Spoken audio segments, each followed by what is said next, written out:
Who doesn't love a hot take? In case you don't know what a hot take is, it is a piece of writing or speech, especially on the internet, giving someone's personal opinions about a topic, usually strong opinions that have not been carefully thought about and that many people are likely to disagree with.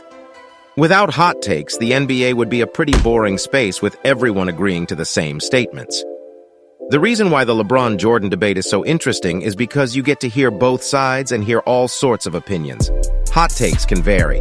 There's the good ones, fair ones, bad ones, and then there's the absolutely dreadful, atrocious, fucking excruciating ones. Anyways, I've looked at over 100 hot takes for this video and found some of the hottest takes for us to discuss, so let's get right into it. This is actually a great take in my opinion. Now, the 2017 Warriors abused the usage of screening whether it was off-ball or on-ball. This allowed their big three of Steph, Clay, and KD to get easier shots overall. Their insane championship run of losing just one game in 4 total series was primarily because the defense wasn't able to switch on time in order to maintain 3 of some of the most elite-level scorers basketball has ever seen on one team. With the 1998 Bulls having sluggish defenders like Tony Kukoc and Luke Longley, there is absolutely no chance they are picking up Curry, Clay, or KD after a screen, resulting to a lot of defensive breakdowns. Additionally, 3s are simply better than 2s. Regardless of what era these teams would hypothetically face off in, it is an inevitable fact that the 2017 Warriors will be shooting and making significantly a lot more three-pointers than the 1998 Bulls. During the 2017 NBA playoffs, the Warriors hit 12.7 triples per game while shooting 38.6%. The 1998 Bulls just made 4.2 triples per game on a 32.4% success rate. That's over 3 times more three-pointers made per game for the Warriors. Despite the defense or offense the 1998 Bulls adjust to, simply put, they won't be able to keep up with the overall scoring volume the Warriors will produce, ultimately making this a great hot take.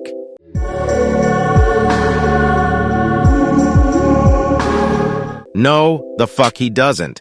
This is an outrageous take and is one of the craziest statements I've ever heard. What made Dennis Rodman such a good player and a true winner was because of his mental toughness. He wholeheartedly believed that he could guard anyone on the floor and would never back down from a challenge. Now off the court, he was a big problem and was deemed to have severe mental issues. But when it came to on the court, he would give 110% of his effort in order to win games. Now, Ben Simmons was a player who literally complained about how the Sixers didn't give him the mental health help he needed. Don't get me wrong, mental health is a very common issue and proper assistance for it is important. But my point is, you can't say a player like Ben Simmons, who missed a whole season reportedly cause of mental health, has the potential to be like Dennis Rodman. He is a player who is having less confidence in his game as the days go on, which is the complete opposite of what Dennis Rodman's career looked like. I mean, heck, there's this clip of Giannis shoving Ben Simmons out of the way after a dunk, and all Simmons does is look at the ref demanding a foul. Words aren't enough to describe what Dennis would have done to this man after something like this.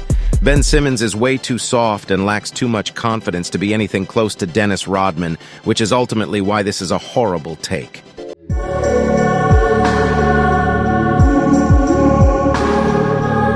What the actual fuck did I just read? I mean, come on, man. Let me show you something that will change your mind.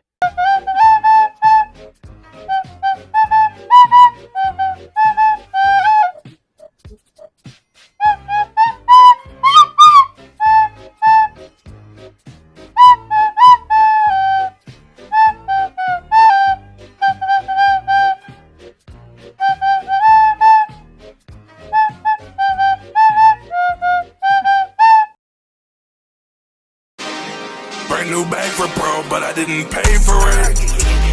I don't like spending that cash, cause I'm tryna savor it. Secret formula, I went and put flavor in. I do not fuck with no pleasures, I can't let no haters in. Sponge boy, get back on the grill. The customers already waiting, they already paid for the meal. Sweet word.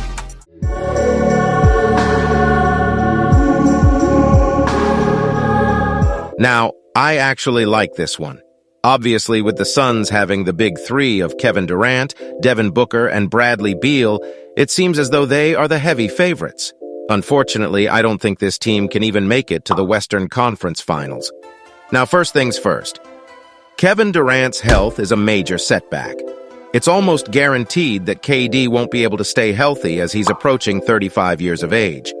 Obviously, age plays a big factor with injuries, and without KD, the Suns won't be able to do any damage. Additionally, Bradley Beal isn't the healthiest among NBA players. He's been averaging around 52 games per season in the past 4 years, which is just 63% of regular season games. If the Suns can stay healthy throughout the playoffs, I can see them making the conference finals and maybe even advancing to the finals to win the whole thing. But I just don't see this team being able to stay healthy for the entirety of the playoffs, similar to what happened with the Nets in 2021. But besides health, this team has a bigger issue that they gotta figure out if they want to do any sort of damage in the playoffs, and that issue is playmaking. If you take a look at the past championship teams, there's always an elite-level playmaker on the team. What does that mean? A playmaker is never an overlooked role when it comes to winning basketball games. When the Nuggets were able to take down the Suns this past season in 6 games, Chris Paul was injured for 4 games, and in the 2 games he played, CP3 didn't quite display his playmaking to the best of his abilities, which resulted to losses in both games.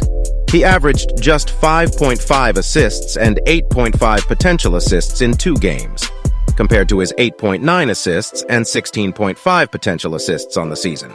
With CP3 gone, the new Suns roster doesn't have an elite playmaker, let alone a star-level playmaker, and this is undoubtedly going to lead to a lot of issues. Anyways, that about concludes this video, and if you enjoyed it, make sure to leave a like. I make NBA content like this, so make sure to subscribe to my channel and turn on post notifications so you never miss a vid. Peace out, y'all.